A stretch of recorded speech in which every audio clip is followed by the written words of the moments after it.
இன்றைக்கி நாம் மேசம் ராசிக்காரர்களுக்கு செவ்வாயினுடைய பயிற்சியினால் என்னென்ன மாற்றங்கள் என்னென்ன அதிர்ஷ்டங்கள் கிடைக்கப் போகிறது என்பதை பற்றி தான் இன்றைக்கி பதிவில் நாம் பார்க்க இருக்கின்றோம்.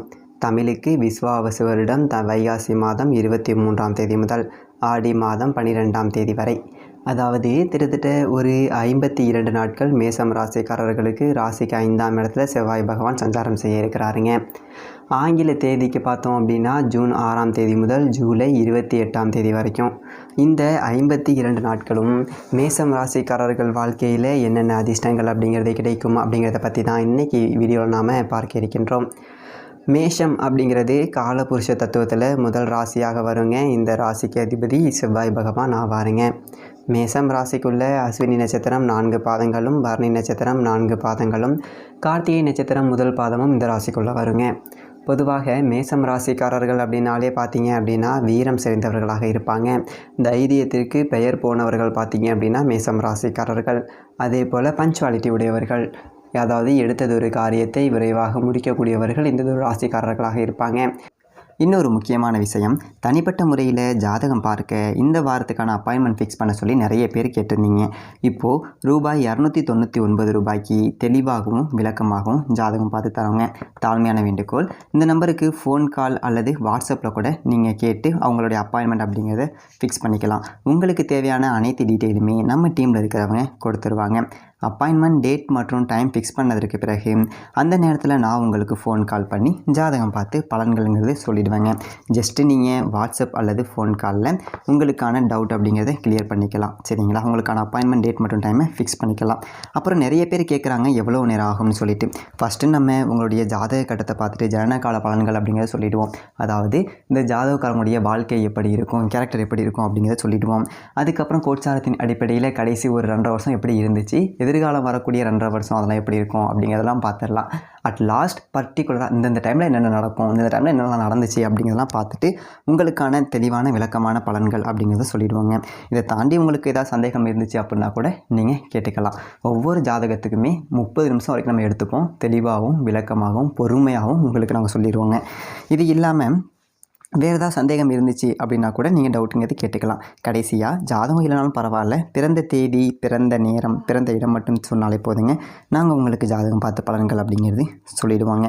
நீங்கள் வாட்ஸ்அப்பில் ஜஸ்ட் ஒரு மெசேஜ் மட்டும் பண்ணாலே போதும், இல்லை ஃபோன் கால் பண்ணி உங்களுடைய அப்பாயின்மெண்ட் ஃபிக்ஸ் பண்ணால் மட்டுமே போதுங்க.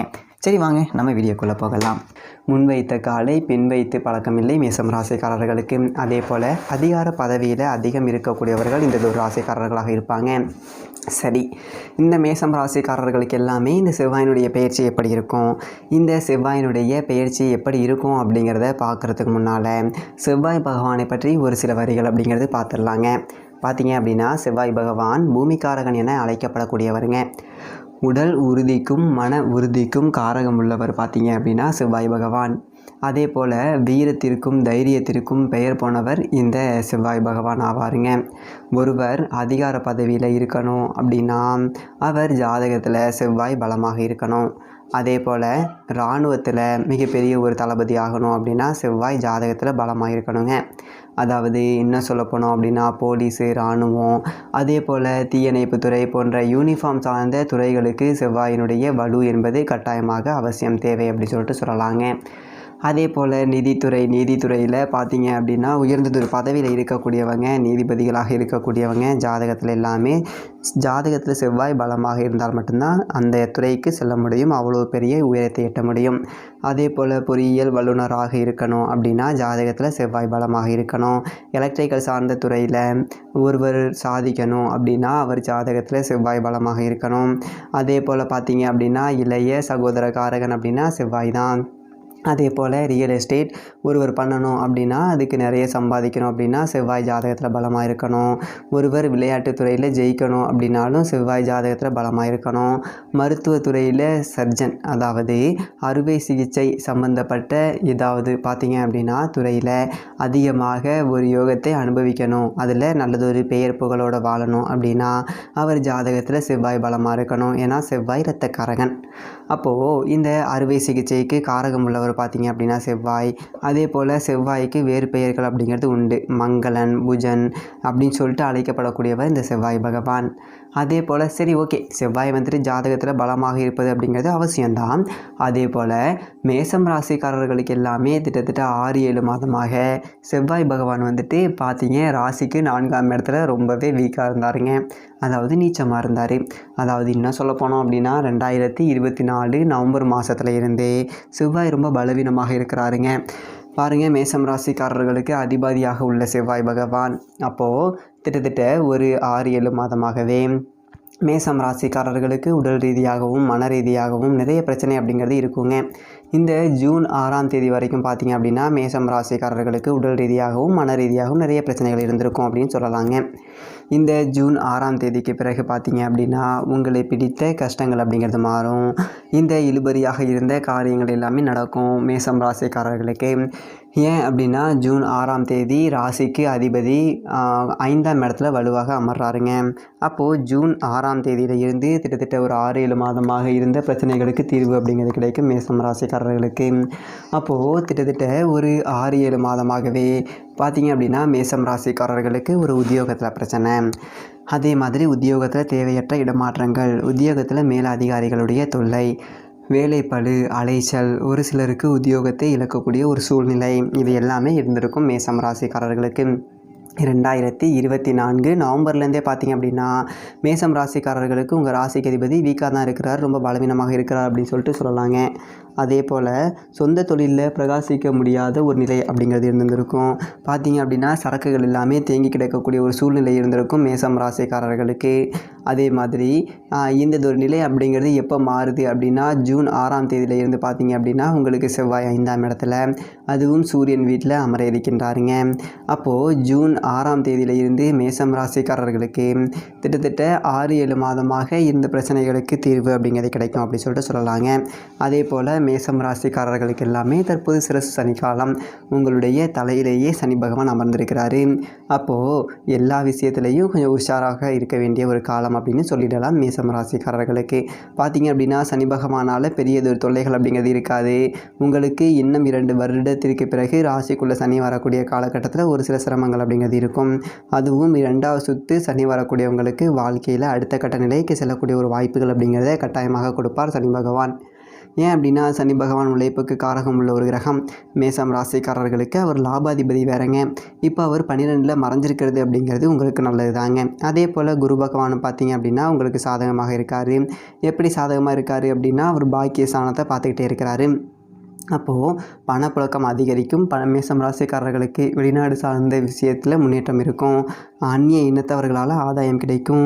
இப்போது மேசம் ராசிக்காரர்கள் இதுக்கு முன்னால் வெளிநாடு போனவங்க இனிமேல் வெளிநாட்டில் இருப்பது தாங்க நல்லது. அதுவும் இப்போது சனி 12ஆம் இடத்துல இருப்பதுனால வெளிநாடு, வெளியூர், வெளி மாநிலம் போயிட்டு நீங்கள் பிழைக்கக்கூடிய ஒரு வாய்ப்புகளை கட்டாயம் சனி பகவான் கொடுப்பார். ஏன் அப்படின்னா வெளிநாட்டை சொல்லக்கூடிய ஒரு ஸ்தானம் அப்படின்னா அது 12ஆம் இடம் தாங்க. அந்த இடத்துல அந்நிய கிரகமான வெளிநாட்டு கிரகமான சனி பகவான் அமர்ந்திருக்கிறாரு.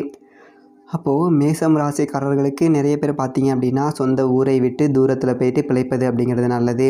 ஒரு முகம் தெரியாத ஒரு இடத்துல, ஒரு மொழி தெரியாத ஒரு இடத்துல போயிட்டு நீங்கள் பிழைப்பது அப்படிங்கிறது உங்களுக்கு அதிர்ஷ்டம் அப்படிங்கிறதை கொடுக்கும்னு சொல்லலாம் மேசம் ராசிக்காரர்களுக்கு சனி 12ஆம் இடத்தை சஞ்சாரம் செய்வதனால. ஸோ அப்போது மேசம் ராசிக்காரர்களுக்கு பார்த்தீங்க அப்படின்னா இந்த செவ்வாய் வந்துட்டு ராசிக்கு 5ஆம் இடத்துல அமரப்போவது அப்படிங்கிறது நல்லதொரு மாற்றம். அப்போது ஜூன் 6ஆம் தேதியிலேருந்து பார்த்தீங்க அப்படின்னா நீங்கள் எதிர்பார்த்த விஷயங்கள் எல்லாமே நடக்கும். அதே மாதிரி மேசம் ராசிக்காரர்களுக்கு ஜூன் 6ஆம் தேதியிலிருந்து உடல் ரீதியாக மனம் ரீதியாக இருந்த பிரச்சனைகளுக்கு தீர்வு கிடைக்கும். ஆரோக்கியத்தில் நல்லதொரு மேம்பாடு அப்படிங்கிறது இருக்கும் உங்களுக்கு ஜூன் 6ஆம் தேதியிலிருந்து. அதே போல் சொந்த தொழிலும் நல்லதொரு வளர்ச்சி அப்படிங்கிறது இருக்கும். வியாபாரத்தில் தேங்கி கிடந்த சரக்குகள் எல்லாமே ஜூன் 6ஆம் தேதிக்கு பிறகு நல்லதொரு விலைக்கு விற்கக்கூடிய ஒரு யோகத்தை கொடுக்குங்க. அதே போல் உத்தியோக ரீதியாக இருந்த பிரச்சனைகளுக்கு எல்லாமே தீர்வு கிடைக்கும் ஜூன் 6ஆம் தேதிக்கு பிறகு மேசம் ராசிக்காரர்களுக்கு. அதே போல் கணவன் மனைவிக்குள்ளே ஏதாவது பிரச்சனை இருக்குது அப்படின்னா கூட அந்த பிரச்சனைகளுக்கு தீர்வு கிடைக்கும் ஜூன் 6ஆம் தேதியில இருந்து. எதிர்பார்த்த விஷயங்கள் நடக்குங்க. உங்கள் ராசிக்கு அதிபதி 5ஆம் இடத்துல ஜூன் 6ஆம் தேதியில இருந்து கிட்டத்தட்ட ஒரு 52 நாட்கள் இருப்பாருங்க. ஒரு சுதந்திரமாக இருக்கிற மாதிரி ஒரு ஃபீலிங் அப்படிங்கிறது உங்களுக்கு கொடுக்கும் ராசிக்கு அதிபதி 5ஆம் இடத்துல இருக்கிறதுனால. அதே போல் பார்த்தீங்க அப்படின்னா உங்களுக்கு நீங்கள் எடுக்கக்கூடிய முடிவுகள் சரியாக இருக்கும். உங்களுடைய திட்டங்கள் அப்படிங்கிறது பலிதமாகும். அதே போல் உங்களுடைய ஆசைகள் அப்படிங்கிறது பூர்த்தியாகும். திடீர் அதிர்ஷ்டங்கள் அப்படிங்கிறது தேடி வரும். ஏன் திடீர் அதிர்ஷ்டங்கள் அப்படிங்கிறது வரும் அப்படின்னா உங்களுடைய ராசிக்கு அதிபதிக்கு லாபஸ்தானத்தில் குரு பகவான் சஞ்சாரம் செய்கிறாரு. உங்களுடைய ராசிக்கு அதிபதி செவ்வாய் சிம்மத்தில் சஞ்சாரம் செய்யக்கூடிய ஒரு காலகட்டத்தினால உங்களுக்கு இந்த மாதிரியான பலன்கள் அப்படிங்கிறதெல்லாம் கிடைக்கும். அதே மாதிரி ஏதாவது ஒரு வாழ்க்கையில் தடைகள் அப்படிங்கிறது வரதுக்கான வாய்ப்புகள்லாம் இருக்குது. புது முயற்சிகள் அப்படிங்கிறத தவிர்த்திடணும். அதாவது ஜூலை 20ஆம் தேதியிலிருந்து ஜூலை 23ஆம் தேதி வரைக்கும் இந்த 4 நாட்களும் பார்த்தீங்க அப்படின்னா புதிய முயற்சிகள் அப்படிங்கிறத தவிர்த்திடணும். அதே மாதிரி ஏதாவது திடீர் வழக்குகள் வருவதற்கு வாய்ப்புகள் இருக்குது. அதே போல் பார்த்தீங்க அப்படின்னா ஏதாவது ஒரு பாத்ரூமில் இல்லை இன்னும் சொல்ல போனோம் அப்படின்னா எங்கேயாவது போகும்போது கீழே வழுக்கி விழுந்து கை காலில் ஏதாவது மூட்டு நழுவுவதற்கு வாய்ப்புகள் இருக்குது இந்த காலகட்டத்தில். அதே மாதிரி வண்டி வாகனத்தை செல்லும்போது கவனமாக செல்லணும். ஒரு மிஷினில் வேலை பார்க்குறவங்களுக்கு உடல் உறுப்புகளில் ஏதாவது ஒரு சில உறுப்புகள் அப்படிங்கிறது கட்டாவதற்கு வாய்ப்புகள் அப்படிங்கிறது இருக்குது. ஸோ அதெல்லாம் கொஞ்சம் கவனமாக உடம்பு அப்படிங்கிறதையும் நம்ம பார்த்துக்கணும். இதெல்லாம் முக்கியமான விஷயங்கள் சரிங்களா. அதே மாதிரி இன்னொரு விஷயம் என்ன அப்படின்னா கைவிரல் கால் விரல் இதெல்லாம் பார்த்தீங்க அப்படின்னா கட்டாவதுக்கு வாய்ப்புகள் இருக்குது. ஸோ ஜூலை 20ஆம் தேதியிலேருந்து ஜூலை 23ஆம் தேதி வரைக்கும் இந்த 4 நாட்களில் நீங்கள் எந்த முயற்சி பண்ணாலும் அது உங்களுக்கு தடையாகத்தான் முடியும். இந்த ஒரு காலகட்டத்தில் உங்களுக்கு ஏமாறுவதற்கு வாய்ப்புகள் அப்படிங்கிறது இருக்குது. இந்த ஒரு காலகட்டத்தில் திடீர் ஏதாவது விபத்துகள் வருவதற்கு வாய்ப்புகள் இருக்குது. ரொம்ப விழிப்பாக இருக்கணும். இந்த ஒரு காலகட்டத்தில் ஆஞ்சநேயர் வழிபாடு அதே போல் விநாயகர் வழிபாடு உக்கிர தெய்வங்களுடைய வழிபாடு அப்படிங்கிறது உங்களுக்கு பார்த்தீங்க அப்படின்னா அதிர்ஷ்டம் அப்படிங்கிறத கொடுக்கும். அதாவது அந்த கஷ்டத்தில் இருந்து நீங்கள் வெளிவரக்கூடிய ஒரு யோகத்தை கொடுக்கும். அப்போது மேஷம் ராசிக்காரர்கள் ஜூலை 20ஆம் தேதியிலேருந்து ஜூலை 23ஆம் தேதி வரைக்கும் உள்ள காலகட்டங்களில் ரொம்ப விழிப்பாக இருக்கணும்.